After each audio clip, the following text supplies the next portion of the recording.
now. Okay, over to you. Okay, good evening, everyone. It gives me a great pleasure to welcome each one of you to this webinar. We welcome Dr. Tommie to make his presentation. But before he does make his presentation, we all need to know who he is. Some of you know him. Some of you are meeting him for the first time. And so I have this privilege to introduce Dr. Tommie Hamaluba, a citizen of Botswana, who has 29 years of working experience. Prior to joining Botswana Open University in 2013, he worked as a teacher of Botswana of business subjects, spanning from 4 years in Zambia and 16 years in Botswana. He has held a number of positions, including the first Secretary General of the Botswana Business Subjects Association, Bobusa, Chief Examiner Accounting, and Senior Teacher 2. He currently serves as a course developer, subject specialist business in open schooling at Botswana Open University. Tommie holds a Doctor of Business Administration DBA from Zambia Open University and has had opportunities in presenting papers both at local and international conferences. His other qualifications include a Master of Business Administration, Bachelor of Business Administration, Diploma in Secondary Education, Certificate in Accounting 3, Certificate in Distance Education Practitioners, and Postgraduate Certificate in Quality Assurance Education. Tommie just completed a postgraduate diploma in Open School Operations and Management from Namibia College of Open Learning. Dr. Tommie has published in peer-reviewed journals and presented papers at various conferences over the years. Ladies and gentlemen, this is Dr. Tommie Hamaluba. I welcome him on board, and as you can see, he's a very distinguished professional in open distance education. Welcome, Dr. Tommie. We are ready to listen to you. And welcome everybody else. Thank you very much, Prof. Thank you. For such a rich bio. I don't know if I deserve it. Let me just call upon my colleagues to mute. So that we don't fight with the sound in the background. Mr. Rankate? Okay.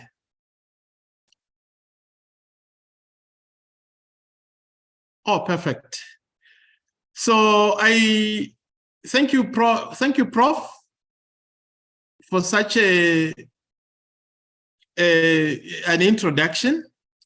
And I would like also to recognize, Prof, on your behalf, the presence of Dr. Tony Myers from Commonwealth of Learning, our open school education specialist, and also some of my superiors, my director, Mrs. Bahupi, and other colleagues from curriculum. I can see Mr. Molife, and everybody else from the wide Africa. Thank you very much for making it. So we start our conversation. I'm going to start sharing.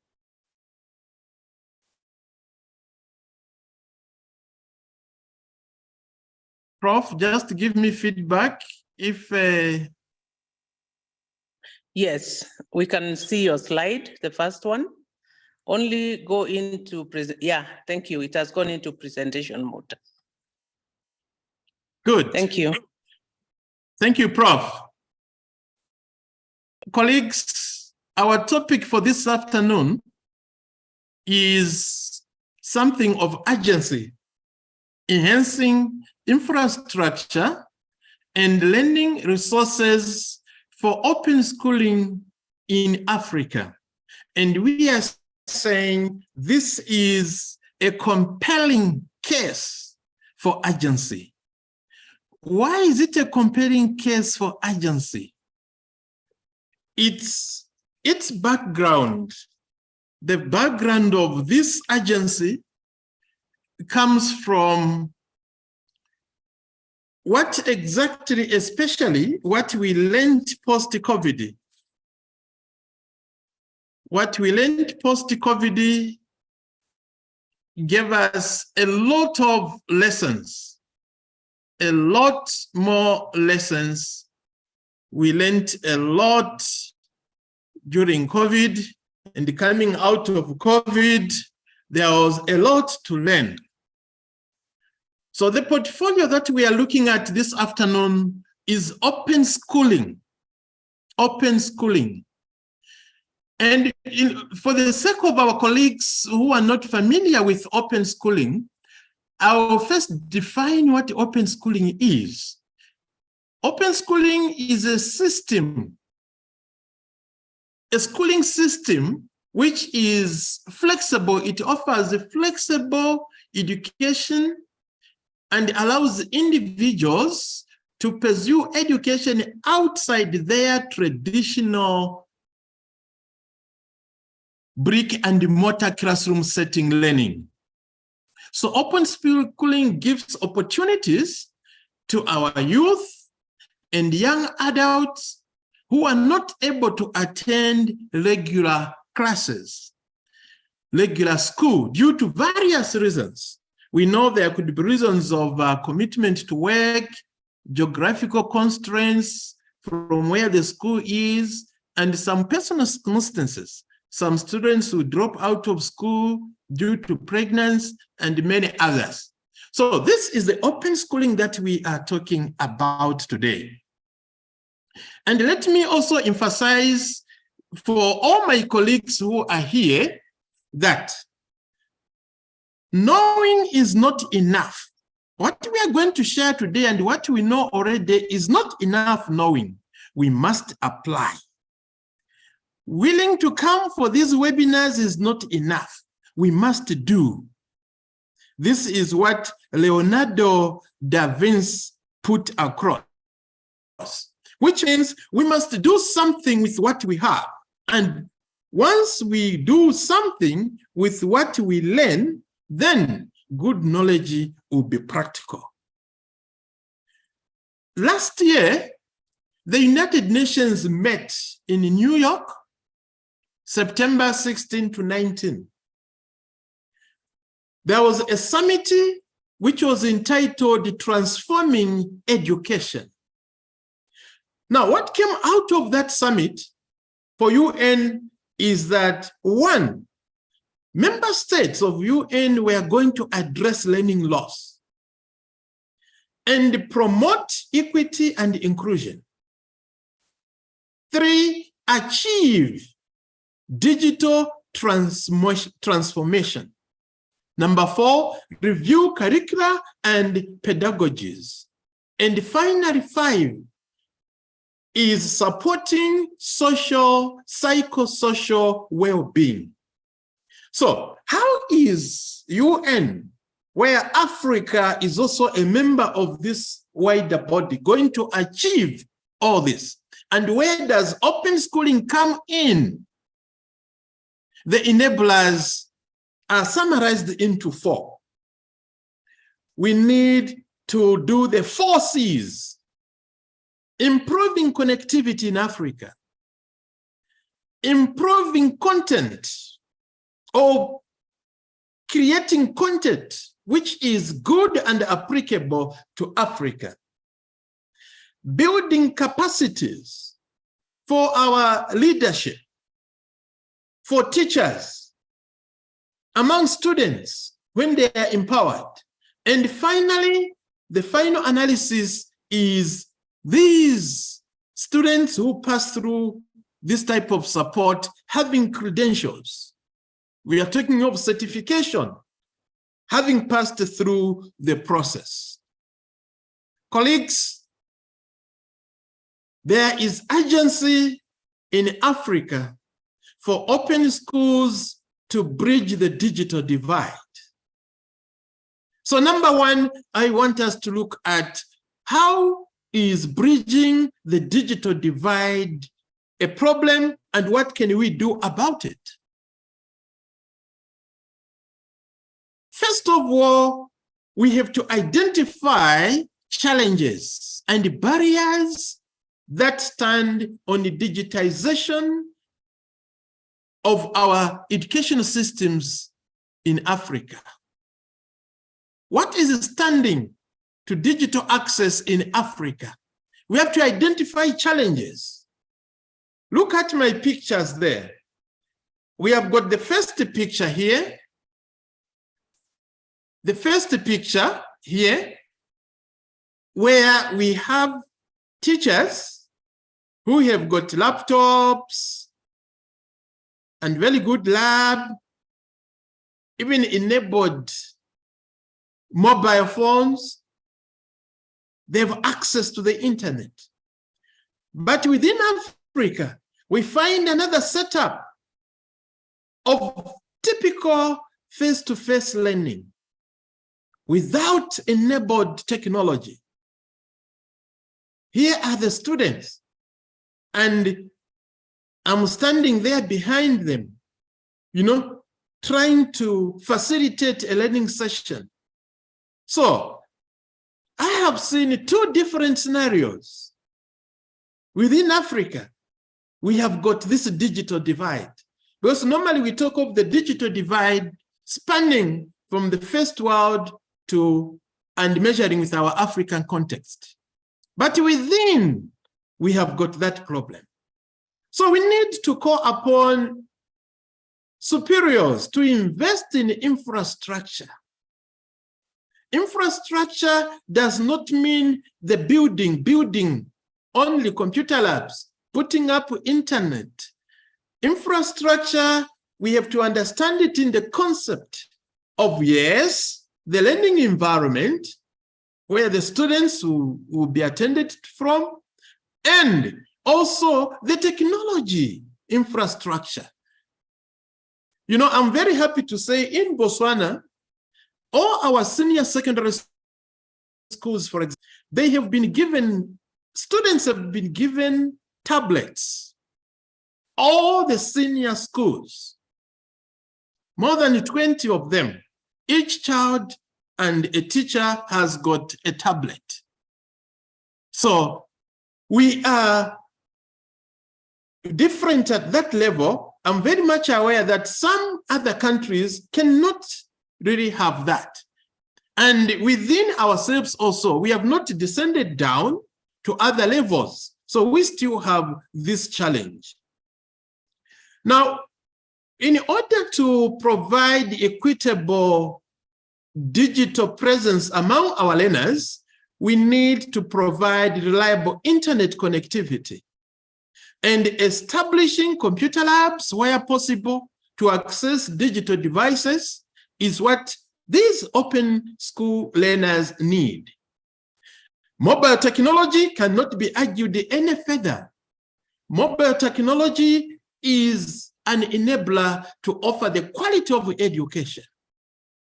So you can read more on the digital divide from the paper which I authored in 2022 on assessing the computer and the ICT skills of students of business subjects in Botswana, which was published by Commonwealth of Learning journal, Commonwealth of Learning through their journal.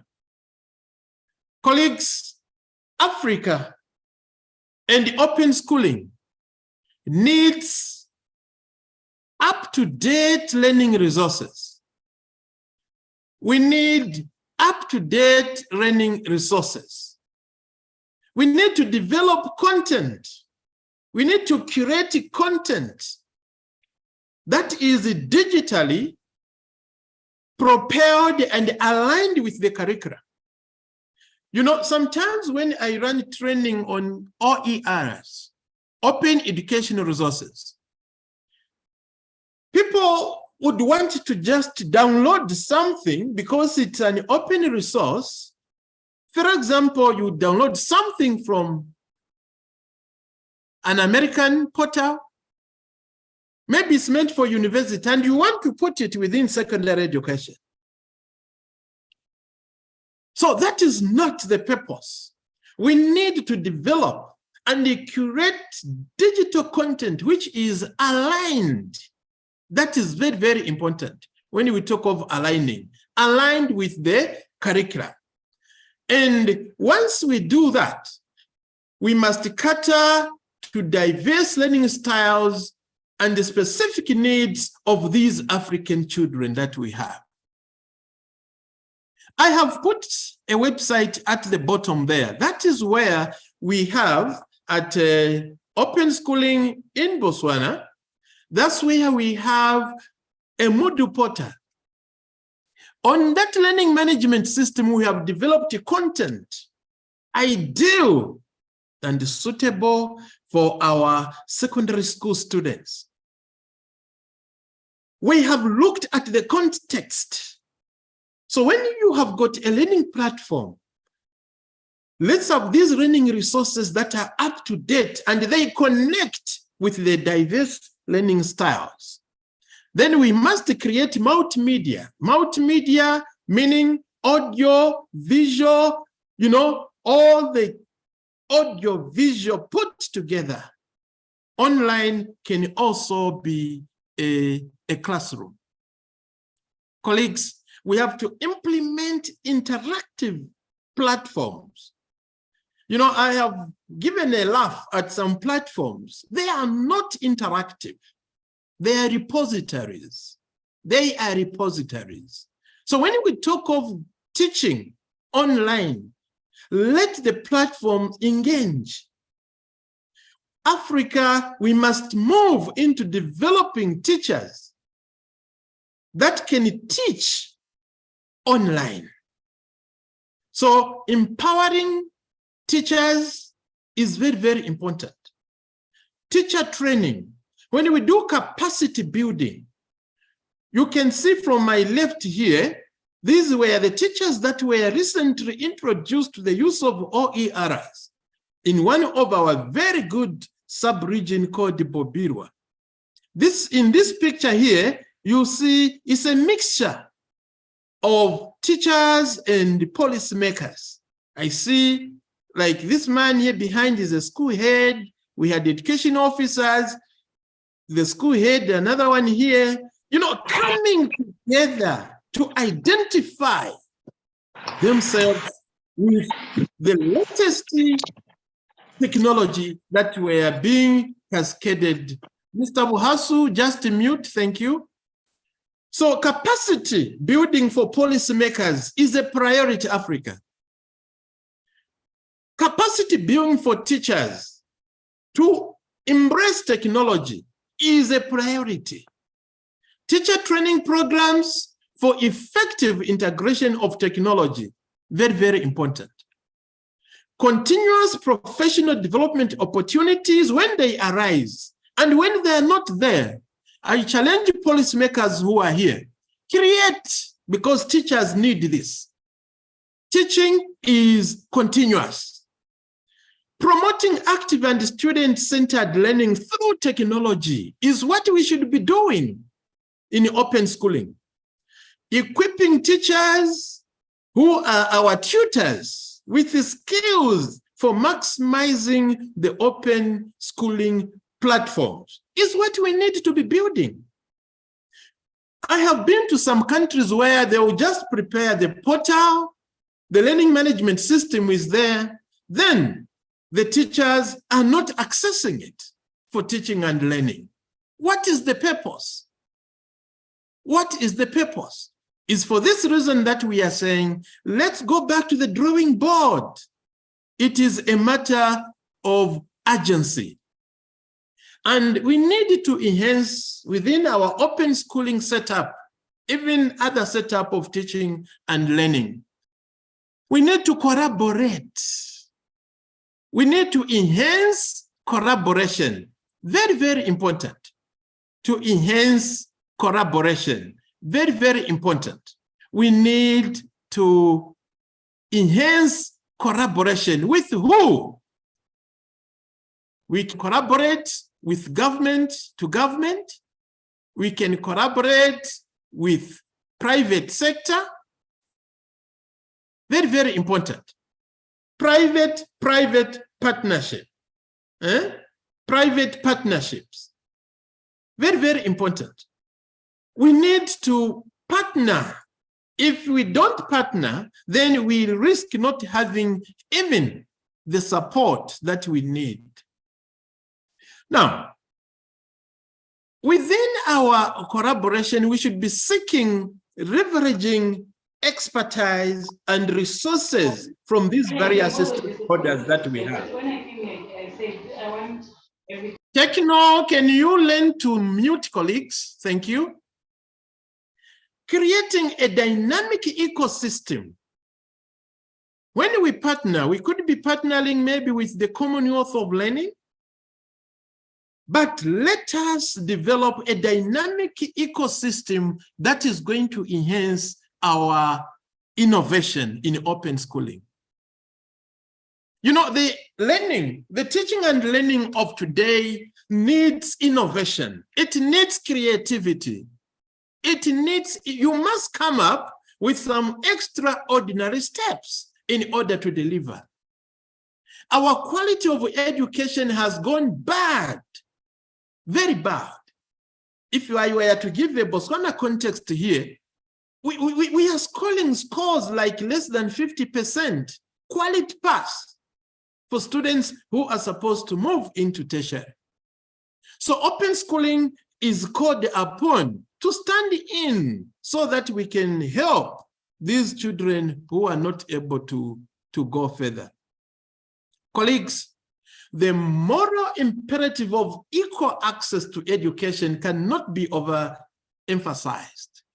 It is just a moral calling that we must avail equal access to education. That's why we are talking of bridging the digital divide. We must highlight, when we are offering education, the importance of equitable access.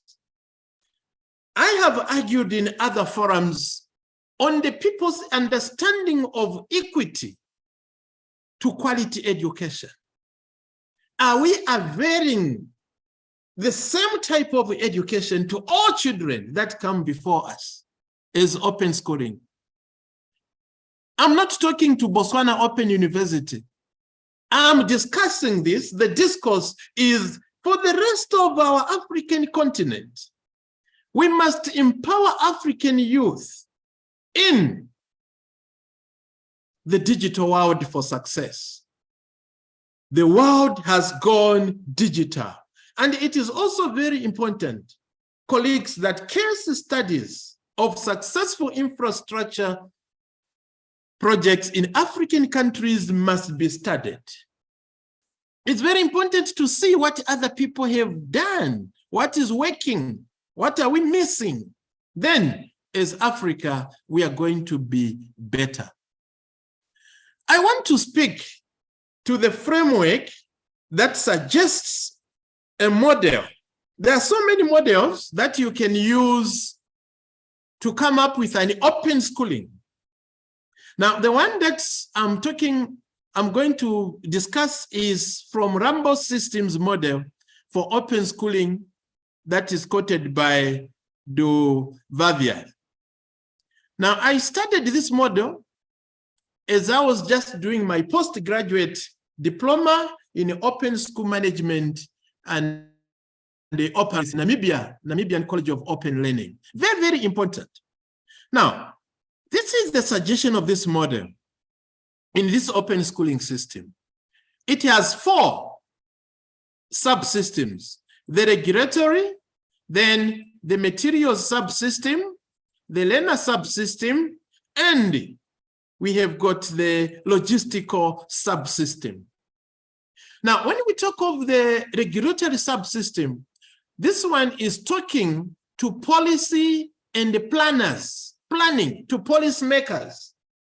What policies is this open schooling have? There are so many models and types of open schooling systems, but you must have a policy. Very important. Regulatory. What regulations guide this open schooling system? Then we have got the learner subsystem. From the learner subsystem, you will see that you have the learners adhering to the regulatory subsystem. Then you do your admissions. You admit these learners. When we do admissions, very important that we must have statistics. Very, very important to have statistics. Profiling the learner. So we profile the learner. How many girls and boys? How many among these are learners with difficulties? Is our education system inclusive? When we have got these learners with maybe hard hearing and other difficulties, what is there? What does our policy say? How do we give education to those? Then we allocate them to study centers. We allocate them to study centers. Then there is a studying that takes place. After studying, at the end of it all, there's assessment. And most open schools are following a government system where they will offer a curriculum that is offered in the conventional system. Then the students sit for that national examination. Then at the end, a student will come up, remember, with a credential. There is certification done. Let me talk to the materials subsystem now. Material subsystem will go through the stages. You have got material development. And now we are developing content. We should have content that is developed online and offline. Because in Africa, we can't claim of being immune from the digital device. So we need materials. You know, education is an investment. If you want to destroy any country, play with education. Education is an investment. So money should be put into education. Material development. Develop the material. That is the course design subsystem. The course design subsystem, very, very important. Develop the material. Then there's material production. Some organizations who have the production that has even editorial services for quality assurance. For example, Botswana Open University has got an established publication department that looks at the editorial so as to quality assure the materials that are being produced on Mood Portal. Then material distribution.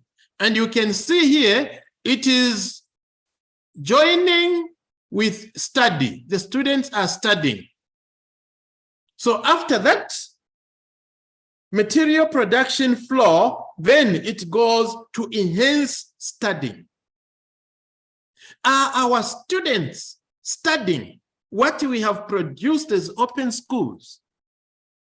Or we have indirectly subletted the teaching and learning to someone else? So very, very important. We must have the human resource. That is the logistical subsystem. The human resource. You must have full-time staff and part-time staff that you are working with. I know budgets are constrained, where you can't do with part-time, then your full-time staff should be able to produce the teaching and learning. Management and administration is part of the regulatory, very, very important. Remember, I started talking about the policies. Who are the people who are going to administer the regulatory subsystem? We have got managers and administrators that keep the data. There's a time I wanted data, for example, from our Kang region. I just dropped an email to my colleague there, the manager, open schooling, and he was able to give me males, females of those students who benefited from one of the projects that we did under the Commonwealth of Learning. Then how many students have disabilities, you know? So we need to have systems in place. Then collaborative relationships is also part of the management, logistics. We are collaborating, for example, with the Commonwealth of Learning. Let's also try within Africa to collaborate. It's very important, south to south. For example, we can collaborate with Zambia. We can collaborate with Namibia. So let's have a collaboration. I have already spoken to the quality assurance here within the material flow, that quality assurance is very important as part of the regulations. Under the regulatory, how are materials going to be quality assured? Very, very important. And monitoring and evaluation. You can't, sometimes I wonder what type of education systems we have. We can't just put up an education and assuming we have developed this, for example, platform students are learning without evaluating. We have to monitor and evaluate so that you get feedback. Is this working or not? Then advocacy. Earlier on, for example, I showed a picture of teachers who went through training here. This is advocacy. Advocacy is continuous. It does not stop. So advocacy and information dissemination is part of among the policies. How is information disseminated to the teachers and the students in the final analysis? Then at the end of each cohort, we need to analyze the performance, the results. Analysis, very, very important, so that we see impact. We can't just take it for granted that we are contributing to the education system without having the information that informs us. Very, very important. Education must move to quality levels. We must, once we do all these things properly, we shall stop scoring results like 6%. What is that? What are we doing to these learners? Very, very important. And we are encouraging with our partners, the Commonwealth of Learning, we are encouraging colleagues use of open educational resources in our education offerings and in our curriculum development. When we use open educational resources, we save money, people. Money is saved because the cost of textbooks have gone up. I recently came back from fieldwork where I found 10 copies of a certain textbook being shared among a class of 40 students. 40 textbooks, 10. Then we are saying we are teaching. So we are saying, can you turn it to open educational resources? These open educational resources are available, developed, and shared for free. They are open. They've been curated with, for example, the African child in mind. And we must adapt these OERs that we are preparing. So, for example, my colleagues who are in this webinar from the Department of Curriculum, it's very important that we really look and speed up the use of open educational resources. We must be connecting with our teachers and schools so that we have also enhanced connectivity in the schools. Then we can collaborate as we develop these open educational resources. Very, very important. It's also very important to understand that inclusiveness is very important. Inclusiveness is very important. We are yet to develop in Bo, for example, material that can cater for students maybe who don't have, the blind. What are we doing with these students who can't see? What are we doing with the students who can't read? They can't see, they can't talk. But we are one way. If we are just presenting material that is one way, only for the students who don't have these other challenges, the physically challenged, then we are not inclusive. So inclusivity is very, very important. Very, very important, inclusivity. Engage parents and communities in open schooling. We need to engage because some of our learners are young. Some of our young learners are young. So we must engage. And when we engage communities and come up with the strategies that involve parents and guardians, believe me, my friends, our education is going to have impact. You know, we are talking of not having enough resources. If we engage parents, some of these parents can even be well-wishers to say, oh, we are looking for this. I can provide you with 10 chairs. You need 10 chairs? No, I need my child to go and learn there. Once we engage the community and we are able to show them our benefits, I don't doubt the need why people can not come on board. People can come on board to support. Very, very important. We can promote. We need to go and in the community and show our benefits as open schooling. Open schooling is not substandard like the stigma goes of education. No. No, no, no. When done properly, the benefits will make the community, even the other stakeholders, to come on board to support. Come on board to support. So we must build partnerships with the community. Partnerships are not built by sitting in the office. We must sell. You know, it's a marketing. You must market your organization. What are you offering? Market it, take it to the local leaders. Doc, who is controlling the platform? They can disable the whiteboard so that these writings cannot come. Okay.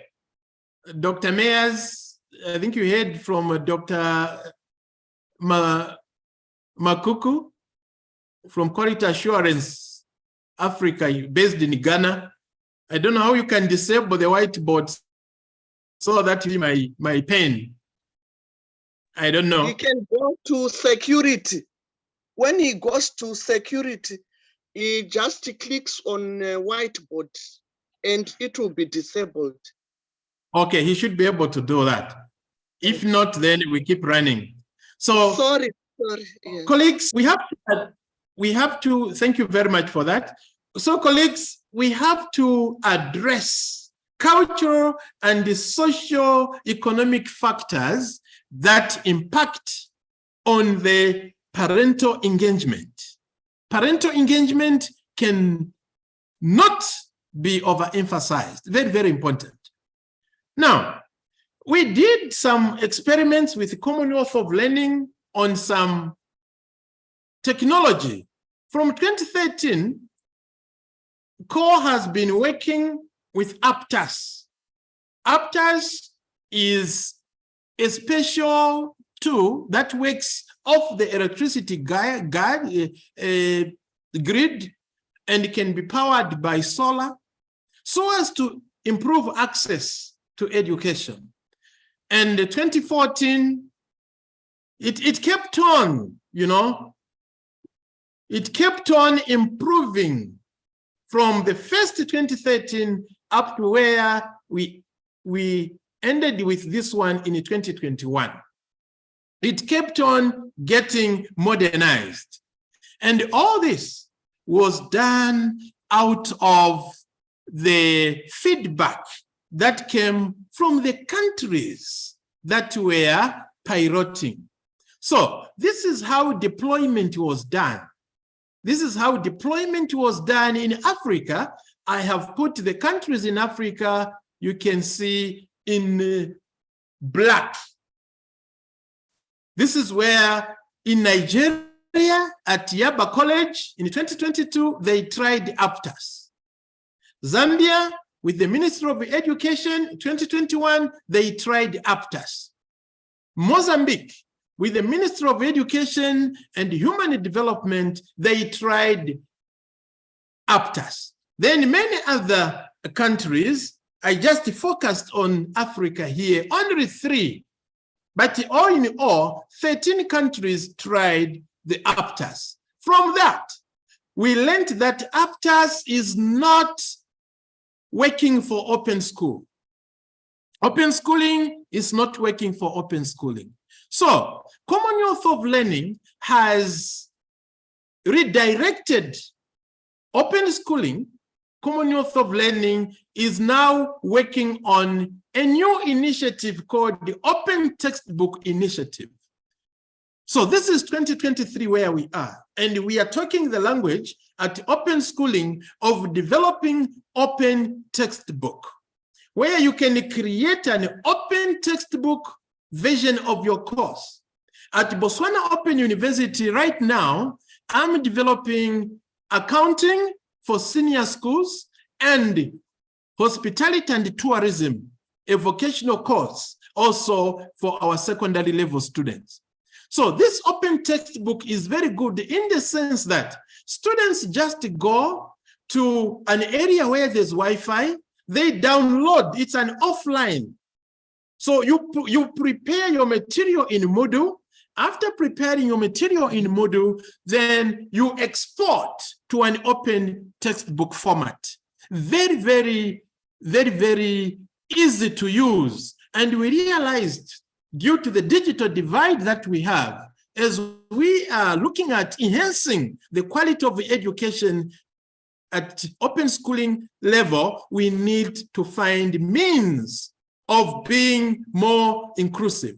So this is not actually bridging, it's bridging the gap of access by not disadvantaging those students who are in rural areas where they don't even know what internet is. So learners just come to a Wi-Fi enabled center, they download. Now, there's something very interesting here that I want to speak to. Open schooling, are we going blended or online?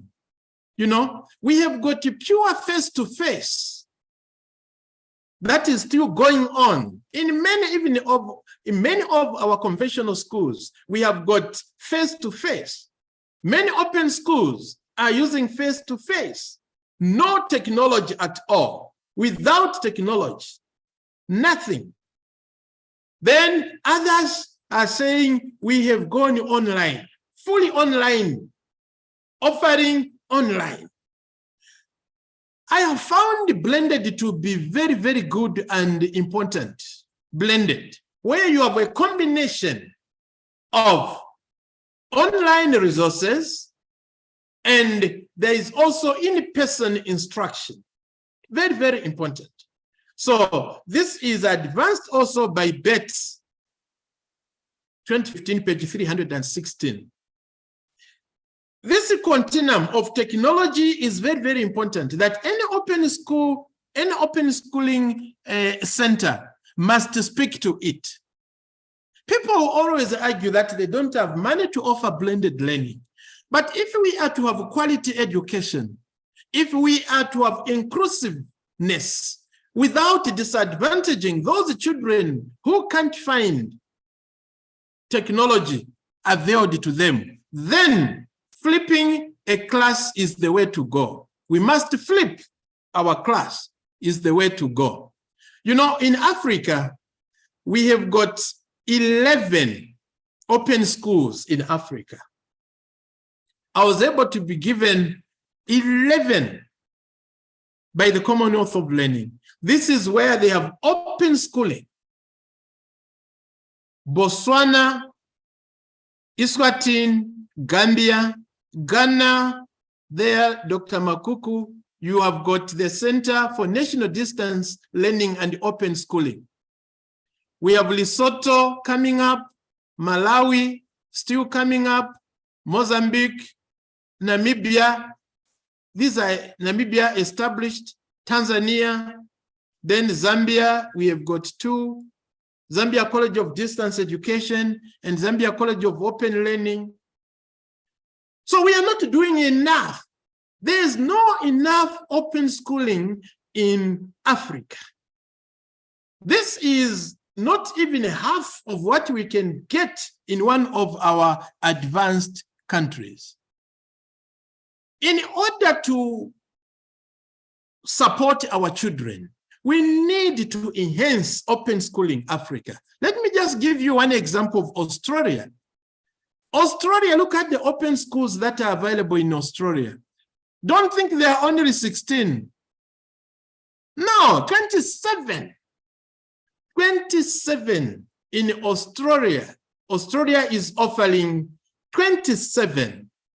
So it's time to go back to the drawing board. We are talking of lifelong learning. And we are also encouraging these open schools to, move out of the normal conventional system syllabus. Go vocational, bring courses so that we cater also for students who are young adults. They want skills. So our pathways, most of our curriculum in Africa, they are not hands-on, too abstract. We need to go vocational. In order for change to take place, we must develop a culture. A school culture is not created by, policies. Many universities, many colleges have a lot of policies.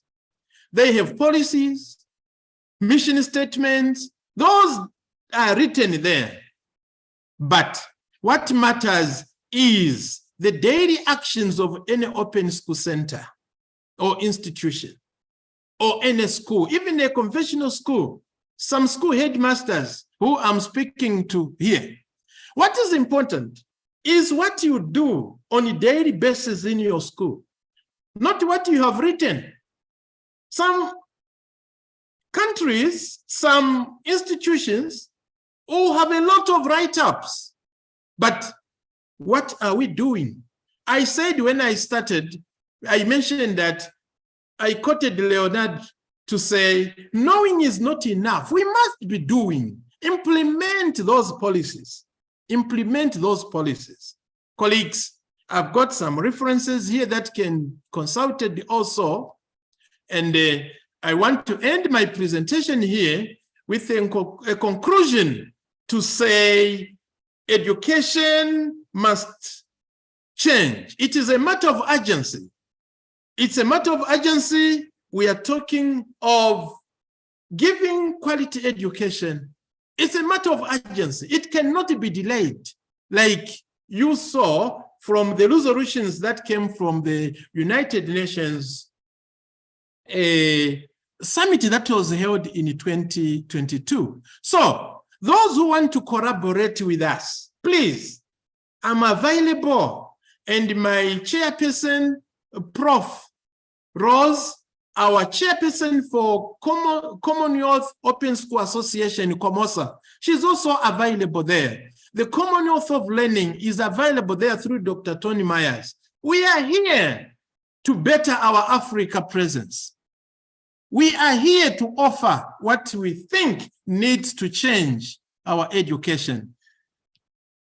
Prof, let me end here, and we have got 7 minutes that can be spared for comments and questions. Thank you very much. Wow, thank you very much, Dr. Tommie, for that very elaborate and articulate presentation that you've given us this afternoon. My sincere apologies, Dr. Tommie Mays, that you're in the house. I needed to have acknowledged you at the beginning. Please receive my apologies. And that is a demonstration of the goodwill and all the energy that Commonwealth Open Schooling is putting into open schooling. So colleagues, let me just summarize within just 2 minutes, I hope, just to recap what Dr. Tommie has presented, that we need to focus on the 4 C's to address the urgency: connectivity, applicable content, capacity for teachers, credentials and certifications. And he has gone ahead to elaborate on this urgency about bridging the digital divide, because that is the big elephant in the room. Because if we don't address the digital divide, then we will not go far with open schooling. And so we need to embrace what he summarized with at the end, that we need to think about open textbooks. And open textbooks can be done from whichever initiative, but especially by teachers who understand and teach the various curricula in our institutions. So, and again, he also addressed the idea of developing up-to-date learning resources, to develop that digital content which is aligned to the curriculum, catering for diverse learning needs. I liked the framework that he presented, the framework of open schooling, looking at regulatory, material development, learner subsystem, logistical support, and material course design framework, because it is within this holistic framework that open schooling actually would be able to work. And ultimately, he also talked about analysis of the results. We need to look at the impact for those open schooling systems that are already in place. Are they working? We need to look at the results. Were the efforts worth the while? Then, of course, engaging the parents and the community. They are the owners of decisions. If we don't engage parents, if we don't engage the community to promote awareness and address the social, economic factors and impact, then again, open schooling needs to work within that framework. Again, finally, Dr. Tommie asked us a question: which model? Is it blended or online? And all the time, as we move towards the framework, as we emerge from the COVID-19 context within which he presented his compelling presentation, we need to think about blended or flipped classroom, because it is within that framework again that a learner can read from home and get into a space where they can be able to interact. But ultimately, I think the emphasis that also Dr. Tommie has made this afternoon is that we need to have a highly engaging framework of providing open schooling, rather than thinking about that being any framework that we think about as depository. We don't deposit content into an LMS, for example, and get learners going to download and read. The teacher must be there. The teacher is present to scaffold all the efforts that the learner has made. Because if learning is frustrated, if an online learner is frustrated, you know, they just fall off, for those of us who have practiced online. Then finally, Dr. Tommie, I just wanted to also to assure you that there is an open schooling initiative in Kenya being developed by the 5th government of the Republic of Kenya. So we are not left behind. I'll hand over this session again to look at the questions. Any questions? Any questions, colleagues? Thank you for everyone who has joined in, even those who came in late. Dr. I have Tony? a question. Yes, you have a question. Yes. All right, go ahead and ask, Madam. Thank you. Thank you very much. Thank you too for the insightful presentations and all those who were involved in the event. So I want to ask if this is only focused on secondary schools, because you'll find that even in universities, we also have these challenges which are similar to those faced in the secondary and primary schools, because the digital divide in Africa, it's just affecting almost every country. Thank you. Thank you, Dr. Makuku. I think what we are going to do is to receive the questions first. Dr. Tommie, I'm doing the writing of the questions for you, or you can also take note of them. That first question was, is it only for secondary or is it open? We can receive the questions so that we save in on time, and then thereafter, Dr. Tommie will take all of them up. Thank you. Any other questions, colleagues? As we celebrate your being able to have come in.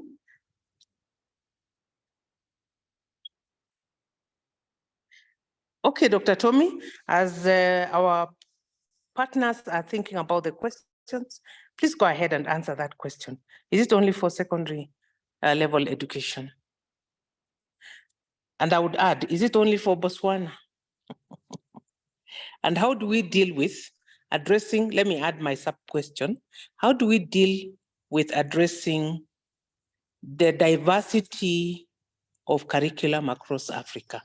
How would we be able to converge our efforts to say then, once we have developed a curriculum for open schooling, then we'll have solved the problem? Thank you. Back to you, Dr. Tommie.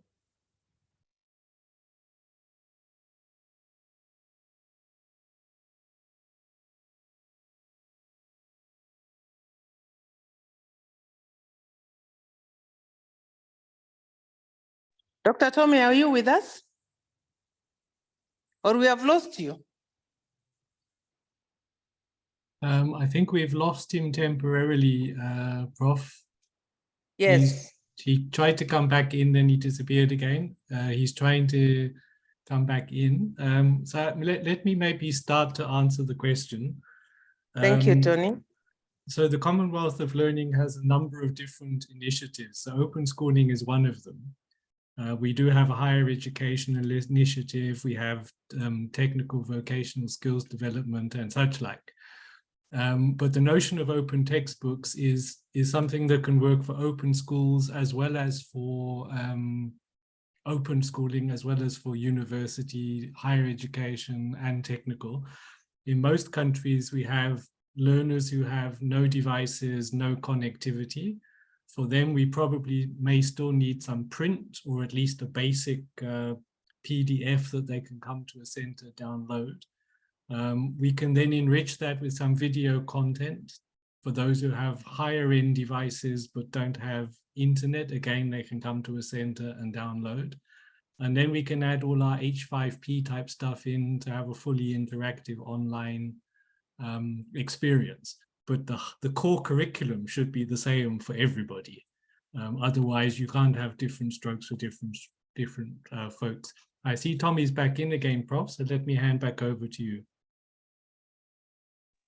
Dr. Tommie, thank you, Dr. Tommie. Yeah, sorry, Dr. I had Tommie, to, yes. a question came. Yes. Sorry. Yes, Prof, go ahead. Yes, a question came through for you. Yes. And the question was, is your presentation limited to secondary schools only, or is it open to all levels of education? And Dr. Tommie has come in to say Commonwealth Open, Commonwealth of Learning has different initiatives addressing the different levels of education. Yeah, Correct. so I think Dr. Tommie has answered that question. So back to our colleagues. And even to add on, Prof, Yes, education is universal. What you do in Form 1, you can do it in university also. Especially in some subjects like mathematics, right? Yes, yeah. And languages. Yeah, it's applicable everywhere. Thank you, Prof.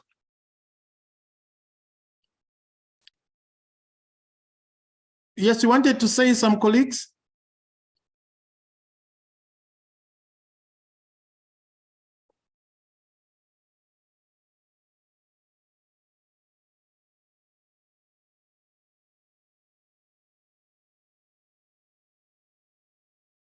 Dr. Mays?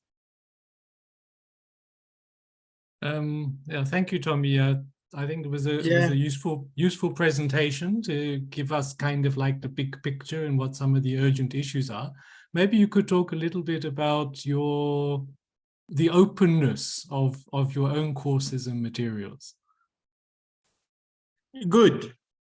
The openness of our Moodle portal is not really, let me say, it's open in the sense that anybody who will subscribe, you must be subscribed to the portal. It's not just like an online repository where you go and download. No. For us, you must request for subscription on Moodle. And most of my colleagues here in the audience, they've done courses, maybe with universities, some have started with the Moodle. You must have an email address to access Moodle. So to me, that was a limitation. I found that although we are saying it's open, but it's not very open. A student who has no access to a tutor or an officer out there in one of my rural areas, for example, in Kang, diverse areas there, is not able to access that. So that's why we are coming up with the option of emphasizing the open textbook PDF format, because that one will be a migration of what you have prepared on Moodle platform being translated into another book, which is offline and can be accessed by anyone. However, our platform, if you have got students, wherever you are in the Commonwealth, our 56 countries of the Commonwealth, and you have students that want to learn any of what we have, I can vouch like for the business subjects, you just come on board. Drop me an email, we'll be able to subscribe you and your students. We have to control that. It's one of the regulatories so that it's not abused. So we protect these children. That's why we have to bring you on board. Yes, Prof. Doc? Yeah, so maybe a question I would ask, in that openness and access, the limitations of access, which only require subscription, any payments to do with that? No. All right, you know, it is open course is free, but we should use the word open because something free cannot be free tomorrow. This is open. No licensing, open.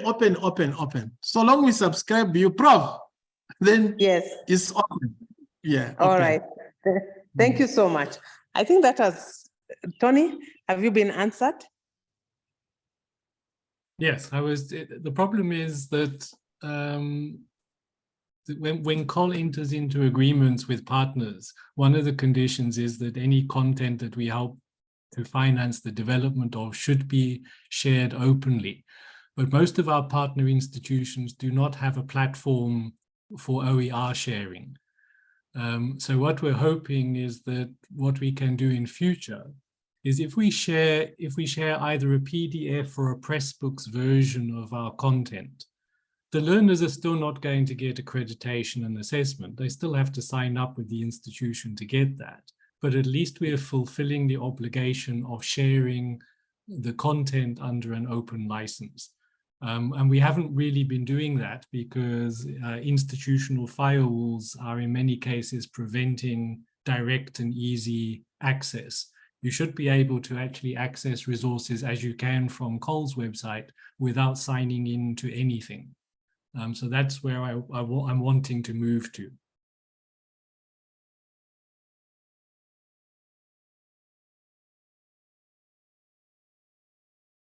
Perfect. All right, Tony, I think you have clarified that the conditions under which, or the expectations, let's not put conditions, under which sponsorship from COL comes through, that once you've been supported to develop materials, those materials actually ought to be freely available.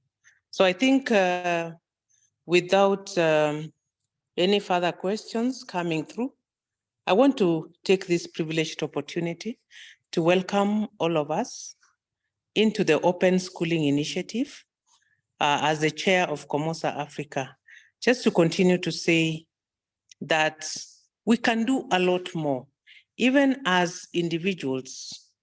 If we think about any framework that is supposed to enlarge the capacity for access to equity and equitable quality education, then we need to bring our energies together. And I think Dr. Tommie, myself, and Dr. Tony will be thinking about more frequent webinars that we can actually also invite initiatives that support open schooling.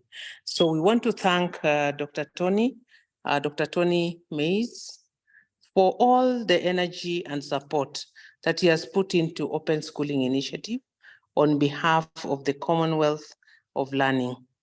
We are going to collaborate to share more, to think through initiatives together, to map the way forward so that Africa gets strong with an educated population. Because we know once we have education as an equalizer, once we have a large population educated, we are developing people who have equal access to equal opportunities to mitigate against all the inequalities that we think about: poverty, disease, ignorance, and so on and so forth. So colleagues, thank you so much for plugging into this. We want to appreciate you very, very much. We want to appreciate Dr. Tommie. Dr. Tommie, you have put in a wonderful and very informative presentation.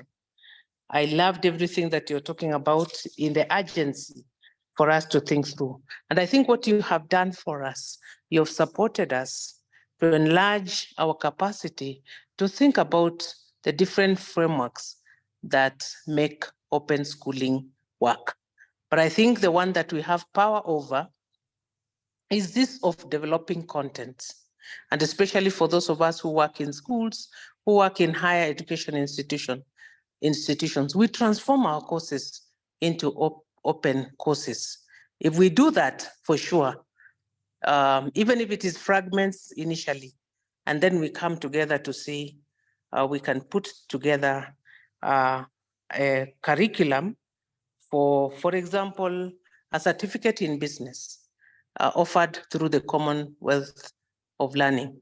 And by the way, colleagues, if you also go into the Commonwealth of Learning, you're going to get some curated materials there that can support you to think through your thoughts on open schooling, your thoughts on different courses. And Tony can also, maybe Tony can elaborate on that briefly, then we log out. Thank you. Thanks, Prof. Thanks, Tommie. Yes, if you go to the COL website, there's a tab that says who we are, what we do. If you go to Open Schooling, you'll find some of our key resources are available there. This past year, they have been accessed more than 10,500 times. So I think there is interest, and everything that COL shares is freely available for resharing under a CC by SA open license. So please visit us and make use of the resources. Thank you, Tommie, for a great presentation. And thank you, Prof, for moderating. Very grateful for that. And as I've said in the chat, if there is interest, we can assist with further discussions and webinars in due course. So, Prof, are we going to close here?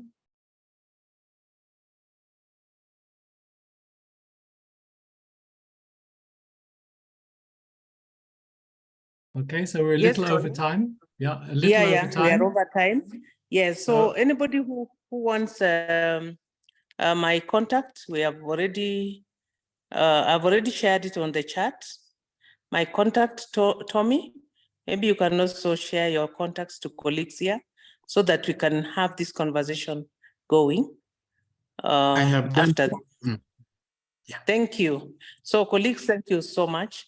We want to thank you. May God bless you. We don't take it for granted that you've taken 1 hour and some minutes to attend this webinar. Asanteni sana. Asante sana.